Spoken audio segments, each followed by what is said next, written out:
Hi everyone, we are here to discuss about a new lesson of botany, sexual reproduction in flowering plants.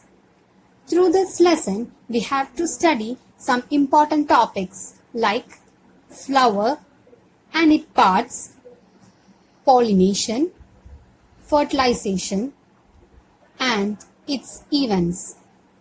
So, let's have a look on these topics through this video. Flowers. Flowers are the reproductive part of a plant. Hormonal and structural changes in plants leads to development of flowers. Androecium. Androecium is the male reproductive structure composed of stamens. Stamen are the male reproductive part of a flower that produce pollen grains. Anther. Terminal bilobed structure of stamen. Filament. Long and slender stacks of stamen. Gynoecium. Gynoecium is the female reproductive part of a flower. It consists of ovules. Microsporangium. Each microsporangium is surrounded by four wall layers: epidermis, endothecium, middle layer, and tapetum. The innermost layer is tapetum, which is multinucleated with dense cytoplasm. It nourishes the developing pollen grain. The centers of each microsporangium contain homogeneous cells called sporogenesis tissues. Microsporogenesis. The process of formation of microspores from pollen mother cell through meiosis is called microsporogenesis. The sporogenous tissue of microsporangium differentiated into microspore mother cell or pollen mother cell. Each microspore mother cell undergoes meiosis and gives rise to the haploid microspore tetrad. On dehydration, microspore tetrad dissociated to form four microspores.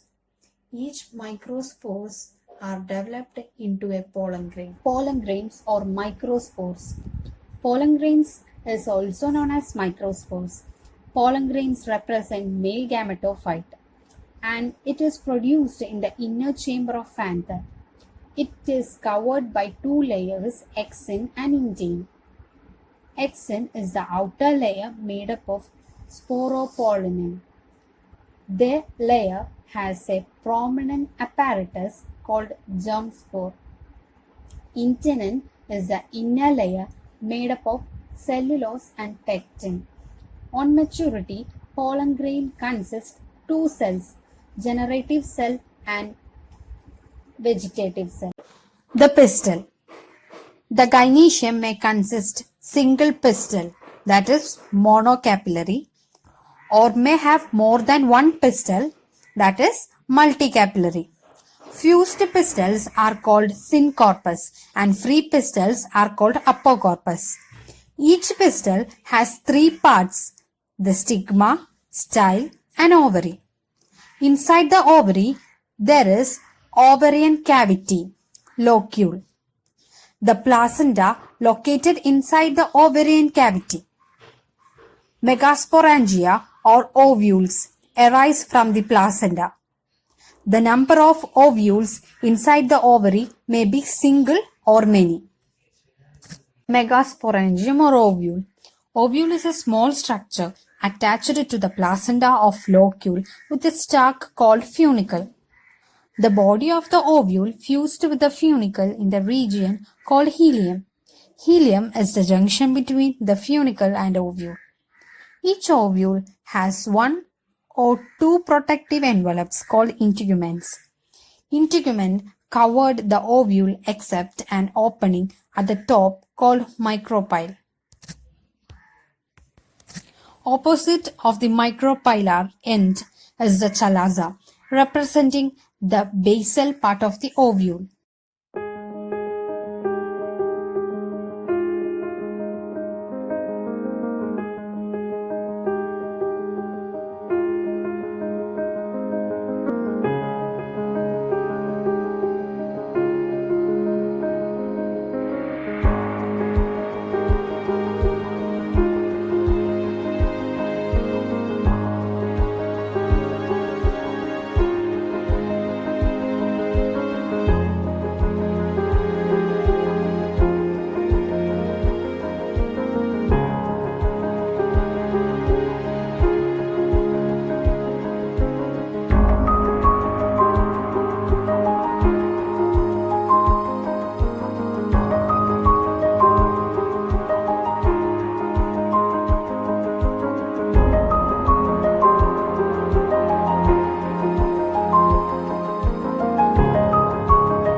Pollination.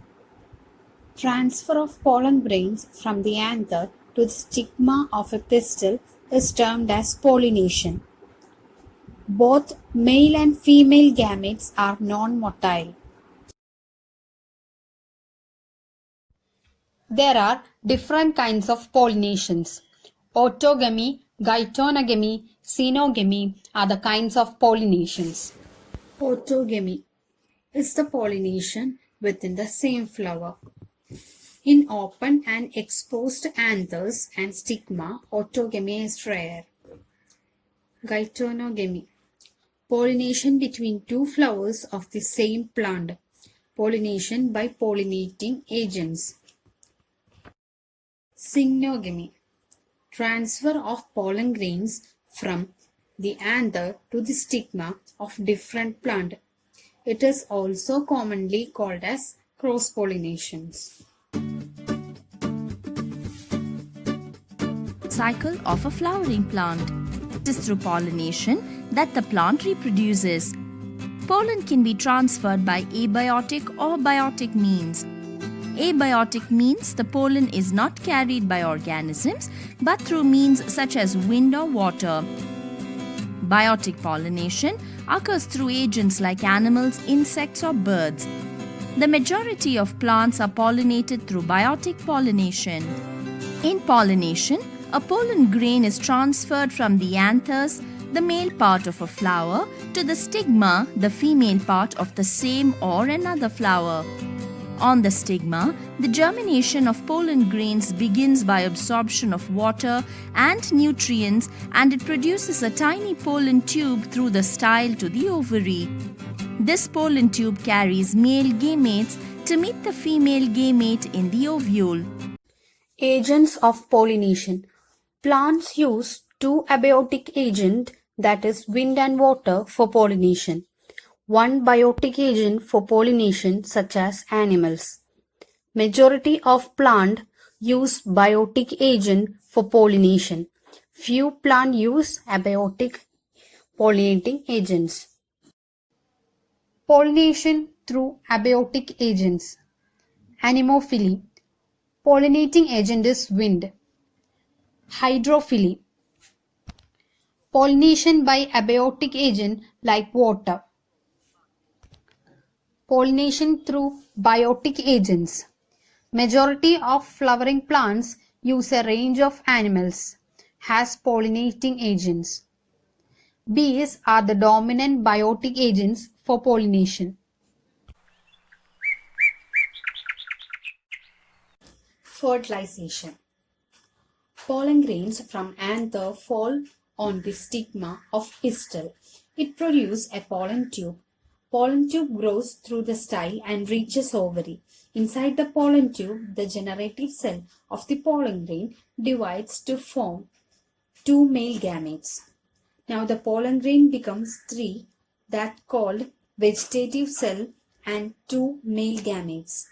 These pollen grains reaches and enter the ovule through micropyle. Double fertilization. After entering one of the synagogues, the pollen tube releases two male gametes into the cytoplasm of the synagogues.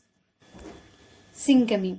One of the male gamete fused with the egg cell to form a diploid zygote.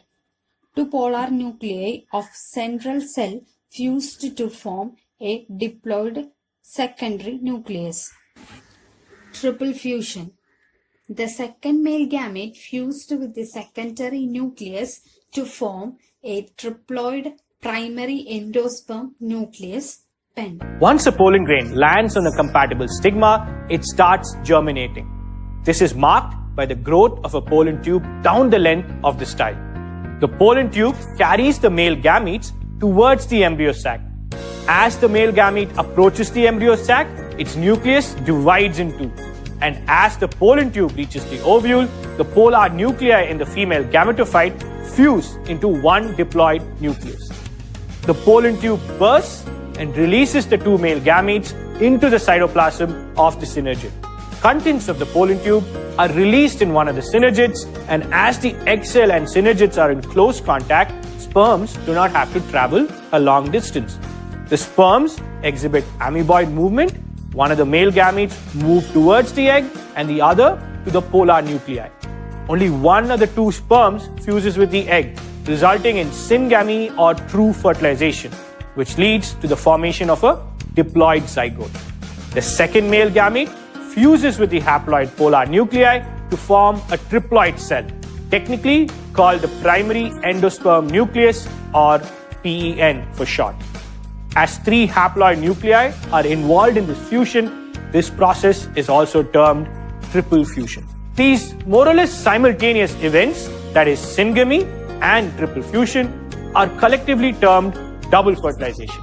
And they are a hallmark of angiosperm reproduction. Fertilization in flowering plants accomplishes two things.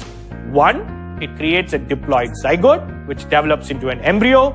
And two, it creates a triploid cell, that is the PEN, which eventually develops into endosperm, a nutrient-rich tissue that supplies energy to a plant embryo during its development. Densely packed cells in the tissue around the ovule form the tough seed coat, an outer layer that protects the developing embryo from water loss and other damage. While the ovule develops into a seed, the walls of the ovary develop into a fruit, another structure that distinguishes angiosperms.